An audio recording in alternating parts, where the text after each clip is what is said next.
नमस्कार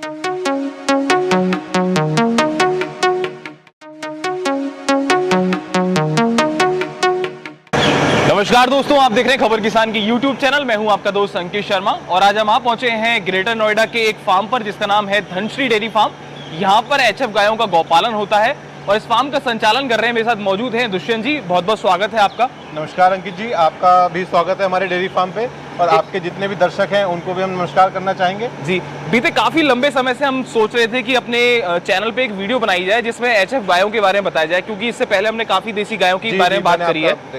तो एक बार बताइए कि आपके फार्म पर लगभग कितनी गायें हैं और कैसे ये पूरा सिस्टम है जो आप लोग चला रहे हैं। देखिए, ये एक टोटल ऑटोमेटिक सिस्टम है और हमारे पास लगभग 100 HF गायें हैं जी। इनको क्रॉस भी कह सकते हैं क्योंकि इसमें 60-40 का रेशो रहता है और ये कॉमर्शियली यही गाय जो है हम वाइबल मानते भी हैं। और आप एंटायर इंडिया में भी देखेंगे तो मैक्सिमम जो मिल्क प्रोडक्शन आ रही है वो इन्हीं गायों से आ रही है। अच्छा। तो हम लोग क्या करते हैं कि भाई 100 गाय हम लोगों ने यहाँ पाल रखी है। ये टोटली ऑटोमाइज सिस्टम है।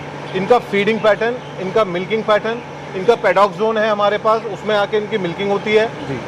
और उसके बाद जितना भी मतलब 100 गायों का पशुपालन है, इनके अलग अलग कैटेगरी है, कौन से किस्में हैं और कितना लीटर दूध देती हैं और किस हिसाब से हम इनका दूध लेके मार्केट में, टोटली ऑर्गेनिक। और 28 प्रकार का हम फीड अपने यहाँ ही बनाते हैं।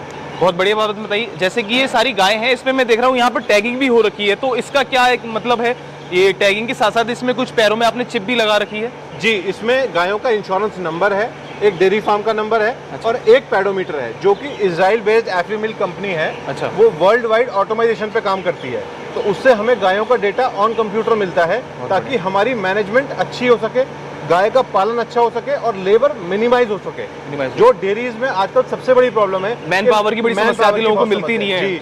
ऑड आवर्स में वर्किंग है, मार्केटिंग वाले 9 to 5 मिलते हैं, पर इनकी वर्किंग शुरू होती है बिफोर 5 o'clock, तो 4:30 में लोगों को आना पड़ता है, काम करना पड़ता है। तो उस हिसाब से हमें प्री डेटा मिल जाता है इनका, जैसे मिल्किंग हुई उसका कितना डेटा था, हीट में कब है, इंसेमिनेशन कब करनी है, उसकी एवरेज निकालने के लिए। क्योंकि मैनुअली में कभी कभी क्या होता है, हमारे साथ बड़ी मिसकंसेप्शन हो जाता है, धोखा भी हो जाता है। जब हम मैनुअली करते हैं तो वो याद भी नहीं रहती लोगों को, या कभी डेटा मिस हो जाता है। डेटा मिस होता है और जिस लेबर के हाथ वो लगी हुई है तो वो उसी के पास डेटा है, बिल्कुल उसी को वो दूध देगी। और कल को अगर चला गया तो फिर आप बैठे रहिए। हमारे मतलब अपंग हो जाते हैं हम लोग उनके बिना।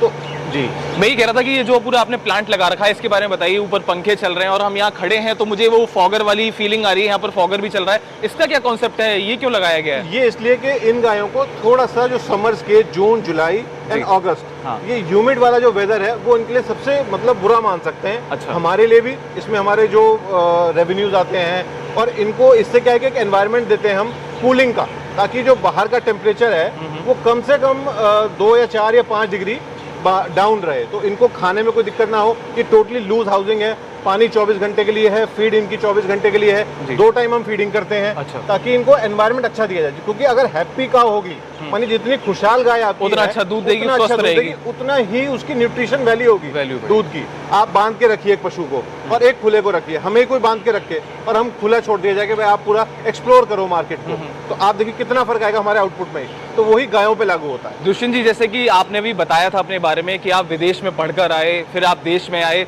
तो आपने जब देश में आए तो ये पूरा दूध और ये गोबर वाला कैसा कॉन्सेप्ट आपके दिमाग में आया? आपने बता रहे थे कि आप पूरा मार्केटिंग का MBA करके वहां से आए। जी, तो ये काम करने की क्यों सोची आपने? कभी लोगों ने आपको क्रिटिसाइज नहीं किया कि दुष्यंत ये क्या काम कर रहे हो तुम? स्टार्टिंग में क्रिटिसाइजेशन देखिए होता ही है, क्रिटिसिज्म, बट लेकिन मेरा एक मन भी था और मेरे को ये था कि मैं एक मिल्क एंड मिल्क प्रोडक्ट्स के साथ जो फ्यूचर है उस पर काम करूं। तो इसीलिए मैंने जो वर्ल्ड में जो पहले से प्रैक्टिस चल रही है, बिकॉज आप देखिए शहरों के अंदर आजकल लैंड्स खत्म हो रही हैं, बिल्कुल अच्छा दूध किसी के पास नहीं है, अच्छे मिल्क प्रोडक्ट्स किसी के पास नहीं है, ऑर्गेनिक नहीं है। ऑर्गेनिक में भी 95% हम लोग मानते हैं, बिकॉज जो फसल है वो किसानों के यहाँ उगती है, तो उनकी भी इनकम हम चाहते हैं कि भाई डबल हो हमारे साथ। बिल्कुल। तो उनसे हम प्रिक्योर करते हैं इनके लिए हरा चारा, मक्का जो इनका मेन इंग्रेडिएंट है। तो उसके लिए हम किसानों को प्रोत्साहन देते हैं कि भाई अच्छी मक्का लगाएं। और जब लंदन से मैं वापस आया तो मैंने देखा कि भाई कोई ऐसा काम किया जाए कि भाई सारी चीज़ सैचुरेटेड है अब इंडिया में, मार्केट जो है वो पीक पे है अपनी, तो उस हिसाब से हमने देखा कि भाई डेली प्रोडक्ट्स क्या क्या यूज़ हो सकते हैं। और फिर पिताजी का हमारे शुरू से मन था कि भाई एक डेयरी फार्म और डेयरी फार्म लगाया जाए। बिल्कुल। तो डेयरी फार्म के साथ भी ऐसा काम किया जाए कि भाई एक नेक्स्ट लेवल का काम हो, जो कुछ हटके हो, जो आने वाले टाइम में एक और इन फ्यूचर लैंड्स की कमी होगी। तो जो आज किसान हैं वो आप देखिए डेयरी फार्म से या 8, 9, 10 गायों का जो कलेक्शन सेंटर्स होते थे उनसे आप प्रोडक्शन भी देखेंगे डेटा वाइज अगर तो काफी घट रहा है पर ईयर। तो बड़े फार्म्स ही आगे इन फ्यूचर है सर्वाइव कर पाएंगे क्योंकि जहां 500 गायें हो, 1000 गायें हो तो वहां से मिल्क की क्वालिटी भी बन सकती है। अब जितने ज्यादा लोग होंगे उतने ही उनके व्यूज होंगे, तो उसी हिसाब से मिल्क है। अच्छा। तो जो कोऑपरेटिव्स हैं हमारी उनमें नंबर ऑफ सोर्सेज से मिल्क आता है, तो उसमें ये प्रॉब्लम होती है कि भाई किसकी क्वालिटी कैसी है, किसी का खान पीन कैसा है। तो एक सेट का, एक फार्म का एक सेट पूरा ईयर के लिए उसका feed system, silage, green fodder, तो वो एंटायर ईयर हम सेम रखते हैं ताकि जो उसका मिल्क का टेस्ट है वो एंटायर ईयर सेम रहे। और यही डिपेंड करता है क्योंकि अक्सर जब देसी गायों को गौपालन करते हैं लोग, ये दूध मार्केट में जाता है तो लोग कहते हैं कि आज तो टेस्ट अलग है, कल टेस्ट अलग है। मेरे ख्याल से ये सबसे बड़ा एक टफ टास्क होता है मेंटेन करना, क्वालिटी करना। बट इसमें भी हम नेचुरल मिल्क छोड़ते हैं मार्केट में ताकि फैट एंड एसएनएफ का वेरिएशन इसमें भी रहता है, बट लेकिन टेस्ट एक रहेगा आपको। बहुत बढ़िया चीज बताई आपने। अच्छा, एक चीज मैं और जानना चाहूंगा कि जैसे देसी गायों का जब हम बात करते हैं तो लोग ये कहते हैं कि देसी गाय की जो ये अभी कुछ हाल फिलहाल में बड़ा स्टार्ट हुआ है कि देसी गायों पे लोगों का बड़ा फोकस हुआ है। जब बात करते हैं कि एचएफ गायों की दूध की, तो इसकी गुणवत्ता कैसी होती है? मतलब लोगों को ये वाकई में फायदा करता है या जो उसका टेस्ट होता है वो लोगों को पसंद आता है? देखिए, पसंद अभी हमारे पास लगभग 400 से 500 कस्टमर नोएडा, ग्रेटर नोएडा में हैं। हम घी भी बना रहे हैं इससे। हमारे घी का टेक्सचर देखिए, मैं अभी आपको वो भी दिखाऊंगा आगे। जो हमारे प्रोडक्ट्स हैं मैं आपको वो भी दिखाऊंगा। तो इसमें सारी चीज़ जो बेसिकली रोल प्ले करती है वो उसकी फीड है। आप उसको क्या दे रहे हैं? अब हम शतावरी भी दे रहे हैं, हम हल्दी भी दे रहे हैं, जो देसी गाय को लोग देते हैं, देसी गाय को देते हैं, वो उनको दे रहे हैं। अब आप जो नॉर्मल प्रैक्टिसेस हैं कि भाई हम बियर कैराफेज ये सब खिलाते हैं, तो उससे क्या दूध बनेगा बताइए आप। और जो इनका ब्याने का सिस्टम है, उसके बाद इनकी एसिडिटी, इनका ये जो अपनी एंटीबायोटिक्स है कितनी जा रही है मिल्क के अंदर, एफ्लाटॉक्सिन कितना मेंटेन है, जो इंडियन गवर्नमेंट की गाइडलाइंस है उससे पैरामीटर्स आप नीचे रखेंगे।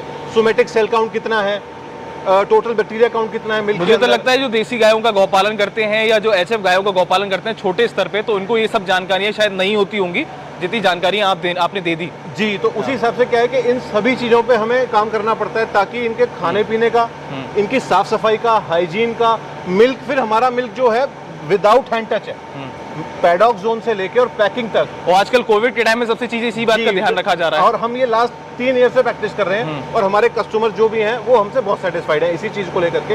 हमने वीडियोस भी फ्लोट करी है उनको, उन्होंने विजिट भी करी है हमारे यहाँ, तो उससे हमें ये बेनिफिट मिलता है कि हमारा और उनका एक मानिए कि विश्वास बढ़ता है। तो काफी अच्छा अपनी चीजें बताई। तो और क्या क्या चीजें हैं, जैसे आपने बताया कि इन गायों को आप कहाँ से लेकर आए हैं? जैसे कि अक्सर ये समस्या आती है लोगों के सामने कि जब कोई प्लांट अगर अपना लगाना चाहते हैं तो ये बेसिक चीज है कि वो अपने पशु को लाएं कहाँ से, जहाँ से उनकी अच्छी क्वालिटी मिल सके। तो ये आपने कहाँ से इनको लेकर आए? आपने बहुत अच्छा प्रश्न किया। इसका जवाब मैं ये दूंगा कि इनकी 2 हब्स हैं इंडिया के अंदर, एक बैंगलोर और एक पंजाब।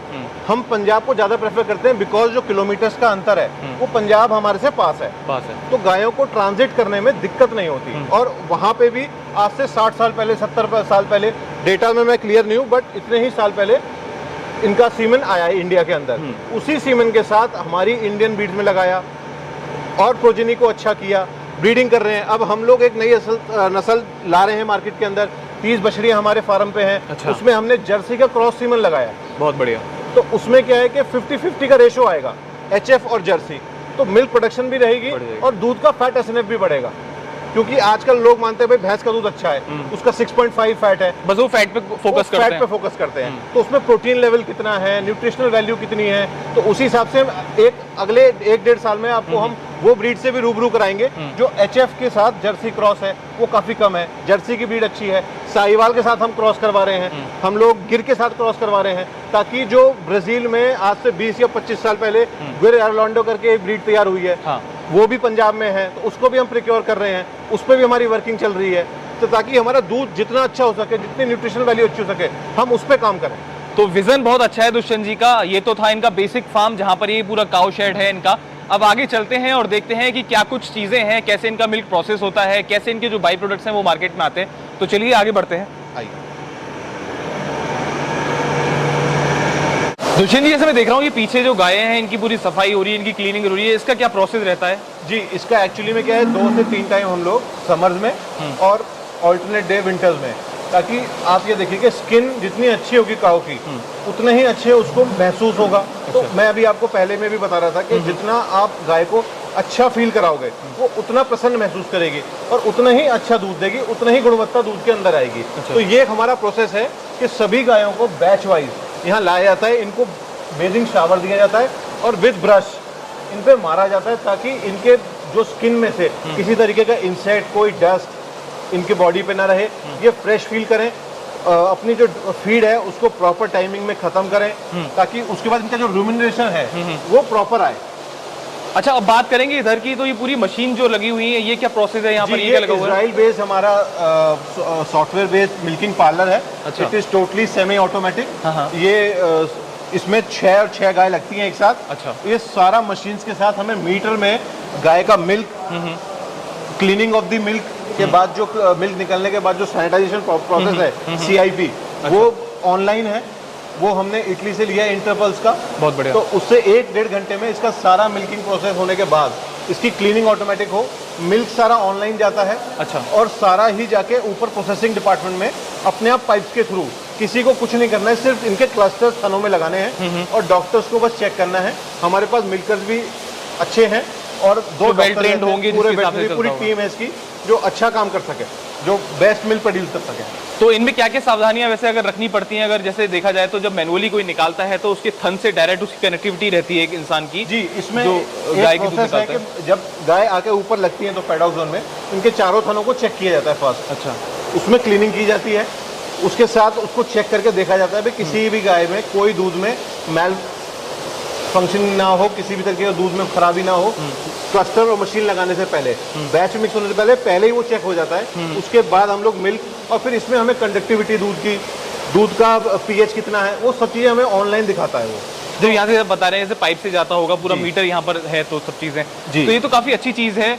और लगभग एक टाइम पे कितनी गायें इसके अंदर आ जाती हैं? इसमें 12 आती हैं जी, और लगभग 100 गायों में हम लोग 1-1.25 घंटे में पूरा मिल्किंग प्रोसेस खत्म कर लेते हैं। और यही काम अगर मैनुअली करें तो मेरे को लगता है कि बहुत कम से कम 4 या 5 घंटे लगेंगे। 4-5 घंटे लगेंगे। तो ये कहीं ना कहीं आपका टाइम सेव करता है और वही समय आप किसी और चीज में आप लगा सकते हैं। जी, उतना ही अच्छा हम लोग गायों पे ध्यान दे सकते हैं, लेबर उस पर ध्यान दे सकती है, डॉक्टर दे सकती है, उनका फीडिंग पैटर्न क्या है, फीड उठाने का सिस्टम कितनी देर में है, तो सारा ध्यान हम फिर गायों पे देते हैं। तो काफ़ी अच्छी चीज़ें बताई दुष्यंत जी ने कि जो इनकी गायें दूध देती हैं वो पहले यहाँ पर आती हैं, उनको क्लीन करने के बाद यहाँ लाया जाता है, पूरा उनका ये जो ऑटोमेटिक सिस्टम है इसी के थ्रू पूरा दूध निकाला जाता है। फिर यहाँ से डायरेक्ट किसी का भी हाथ टच नहीं होता उस दूध के अंदर, वो डायरेक्ट पाइप से ऊपर पहुँचा दिया जाता है। तो आपको दिखाते हैं कि कहाँ पर ये दूध जाता है और फिर इसकी प्रोसेसिंग कैसे होती है। चलिए, तो ये जो पूरा है सेटअप, इसके बारे में कुछ बताइए। अभी हम नीचे से ऊपर आए तो यहाँ पर क्या होता है? जब नीचे से आए हैं तो यही पाइपलाइन है। अच्छा। तो ये इस समय CIP मोड में है। ठीक है। पर जब मिल्क आता है शाम को मिल्किंग में और सुबह मॉर्निंग में, तो इसी पाइप में सीधा मिल्क यहाँ आता है। ठीक है। अभी आप देख रहे हैं कि जो मिल्क है जो मॉर्निंग में जाना है वो 3.9 डिग्रीज पे इसमें स्टोर्ड है। अच्छा, बहुत बढ़िया। और इसी के बाद हमारा यूनिट चालू होता है पैस्चराइजेशन का। पैस्चराइजेशन, हम पैस्चराइजेशन मिल्क देते हैं मार्केट में। ये चिलर है हमारा, ये पूरा पैस्चराइजेशन यूनिट है। अच्छा। इसमें pH लाइंस होती हैं, एक तरफ दूध चलता है, एक तरफ पानी चलता है। ठीक है। तो कई लोग तो यूज करते हैं सोडियम वाटर, बट हम लोग करते हैं ग्लाइकोल बेस्ड। अच्छा। It is an food grade item के दूध को ठंडा करने के लिए मिक्स नहीं होता है, बट अलग pH लाइंस में वर्क करता है। तो इससे विद इन सेकेंड्स और कुछ टाइम में ये ठंडा हो जाता है दूध। तो ये एक, जितने भी भारत के अच्छे प्लांट्स हैं वो यही यूज करते हैं, and it is expensive product. अच्छा जी। एक चीज़ और है, जैसे कि बहुत से लोग ऐसे हैं जो डेयरी फार्मिंग करते हैं तो वो अक्सर ये कहते हैं कि हमारे यहाँ दूध पैस्चराइज नहीं होता। तो बहुत से लोग ये भी हैं जो मार्केट में डिमांड करते हैं कि पैस्चराइजेशन मिल्क ना हो, बहुत से लोग ऐसे होते हैं कि पैस्चराइज मिल्क ही चाहिए। तो इन दोनों में डिफरेंस क्या है और इनमें क्या अंतर है, एक बार हमारे दर्शकों को बताइए। पैस्चराइजेशन एक बेसिक टर्म को मैं अगर समझाऊं आपको तो वो ये है कि हम दूध को उबाल के दे रहे हैं आपको। ठीक है। For the convenience of the customer, जब तक आपके घर नहीं पहुंचता हो। आपके घर नहीं पहुंचता। देखिए आज हम अगस्त में खड़े हैं तो इतना ह्यूमिड है, अगर हम मॉर्निंग में और 2-3 बजे गाड़ियां निकलती हैं डिलीवरी के लिए, जितने भी कस्टमर्स हैं, तो उसको टाइम लगता है 5-6 घंटे। तो जब 5-6 घंटे में अगर हम इसमें कुछ भी ऐड नहीं करते, इसमें हम पाउडर भी ऐड नहीं करते, हम सिर्फ fat SNF as it is जो नेचुरल मिल्क गाय ने दिया हम वही भेजते हैं, बस इसको बॉईल करके दे देते हैं ताकि कस्टमर को कन्वीनियंस रहे कि भाई उसके घर पे अगर हम 5 मिनट डिलीवर कर दिया। और कस्टमर आजकल मेट्रोपॉलिटन्स और जितने भी स्मार्ट सिटीज़ हैं उसमें लोग अपना कन्वीनियंस के हिसाब से उठते हैं, भाई 8 बजे 9 बजे उनका कोई सर्विस होल्ड वाला है या हाउस होल्ड में जो काम कर रहा है वो अपना आता है, वो आके दूध को ले लेता है। तो इसलिए उनकी कन्वीनियंस के हिसाब से हमें घर पे डिलीवर करना पड़ता है, घर उनके, तो इसलिए हमें उबाल के देना पड़ता है, ताकि वो कहते हैं साहब दूध फट गया, भाई अगर हम उसको उबाल के नहीं देंगे तो वो कैसे हम लोग उसको सर्वाइव कर पाएंगे। जिसकी क्वालिटी में कोई ज़्यादा डिफरेंस नहीं आता, क्वालिटी में कोई डिफरेंस नहीं आता है। अच्छा, मिल्क एज इट इज है, जब तक आप उसमें कोई मिलावट ना करें। मिलावट नहीं करें, और मिलावट होती है फिर उसके लिए एडिशनल मशीन चाहिए, होमोजेनाइजर चाहिए, काफ़ी चीज़ें चाहिए। तो हम बस एजुकेट कर रहे हैं लोगों को कि भाई हम आपको उबाल के दे रहे हैं, उबाल के दे रहे हैं। और हमने फर्स्ट ईयर प्रैक्टिस भी की थी कि नॉन पैस्चराइजेशन दें, बट हमारे कस्टमर नंबर जो है वो बढ़ नहीं पाए थे। अच्छा, तो उसमें हमें फील हुआ कंपनी को कि भाई काम को बड़े करने के लिए हमें पैस्चराइजेशन में आना पड़ेगा। और लोगों की जो समस्या है कि दूध फट गया या दूध की क्वालिटी खराब हो रही है, हस्बैंड वाइफ वर्किंग है, तो उनके लिए जॉब पे जाना ही है 9 बजे, और वो शाम को दूध को उबालेंगे जब तक दूध रखा रहेगा। तो ये पूरा सिस्टम कैसे काम करता है? जैसे मैं देख रहा हूँ काफी सारे कलरफुल बटन्स लग रहे हैं। अच्छा, एक टेम्परेचर होता है जो इंडियन गवर्नमेंट की गाइडलाइंस है उसके हिसाब से हम सेट कर देते हैं, उसमें उतने ही सिस्टम पे काम करके उबाल के ठंडा करके ये हमें दे देता है फॉर द एंड प्रोडक्ट। अच्छा, यहाँ पर ये जो है ये एंड प्रोडक्ट हो जाता है अपना। अच्छा, तो जो मॉर्निंग में मिल जाना है तो शाम को इसकी पैकिंग हो जाएगी, तो विद इन 12 आवर्स हम लोग कस्टमर के घर पे मिल्क को डिलीवर कर देते हैं। बहुत ये भी टोटली ऑटोमेटिक है, इसमें भी 5 जगह फिल्टर्स लगे हुए हैं ताकि किसी भी तरीके का एडल्ट्रेशन, कोई भी चीज, भाई ह्यूमन एरर कहीं भी हो सकता है, बट लेकिन हमारी कोशिश रहती है कि जितना मिनिमाइज हो सके हम उतना मिनिमाइज रखें इसको। इसमें फिल्टर्स वगैरह सारे हैं, तो ऑनलाइन सिस्टम भी हमारे यहाँ बॉटलिंग का ऑटोमेटिक है, इसी के थ्रू फिर ऑनलाइन में भी जाता है। 1000 लीटर घंटे का हमारा बॉटलिंग प्लांट है, तो वो पैक कर देता है। इन चीज़ों में क्या ध्यान रखना पड़ता है? जैसे अगर ये मशीनरी पे टोटली डिपेंडेंट है तो कभी कभी ऐसा होता है कि मशीन का भी फॉल्ट हो जाता है, तो इसमें क्या चीज़ की? तो उसमें ऑटोमाइजेशन में हमारे जो सिस्टम चेक पॉइंट्स हैं वो लगे हुए हैं, और एक यहाँ पे ऑपरेटर भी रहता है, प्लांट ऑपरेटर। उसका यही काम है कि भाई किसी भी यूनिट में दिक्कत ना है, साइकिल पूरी प्रॉपर रन करे। एक चीज़, जब मैं कभी किसी फार्म पे जाता हूँ तो अक्सर ये समस्या आती है हाइजीन की, लेकिन मैं यहाँ देख रहा हूँ कि मुझे ना तो कोई स्मेल आ रही है, ना कोई मक्खी है, और बिल्कुल आपने काफ़ी साफ सुथरा कर रखा है। तो लगभग इसके पीछे भी कोई रीज़न है? देखिए, इसके सैनिटाइजेशन हम लोग करते हैं, बिकॉज मिल्क एक ऐसी चीज़ है कि जिसमें सबसे ज़्यादा कंटामिनेशन के चांसेस हैं। तो जितना हम हाइजीन रखेंगे, जितना परफेक्ट हम लोग मैनेजमेंट रखेंगे, उतना ही दूध हमारा अच्छा होगा और कस्टमर के लिए उतना ही बेनिफिट होगा। बहुत बढ़िया। तो चलिए आगे बढ़ते हैं और देखते हैं कि दुष्यंत जी की जो फार्म है, इसके जो प्रोडक्ट्स हैं, जैसे कि इनकी जो फर्म है मिल्क एंड लाइट के नाम से आपका प्रोडक्ट हमारा भी ऑर्गेनिक एंड लाइट के नाम से, organic and foods and beverages. तो चलिए देखते हैं कि क्या क्या प्रोडक्ट्स आपके हैं। आइए, तो दुष्यंत जी बताइए कुछ अपने प्रोडक्ट्स के बारे में कि क्या क्या प्रोडक्ट्स आपके हैं और क्या नाम क्या रखा है आपने ऑर्गेनिक एंड लाइट के नाम से? जी, ये ऑर्गेनिक एंड लाइट के नाम से हमारा प्रोडक्ट नेम है, जिसमें घी है और काउ मिल्क है भी।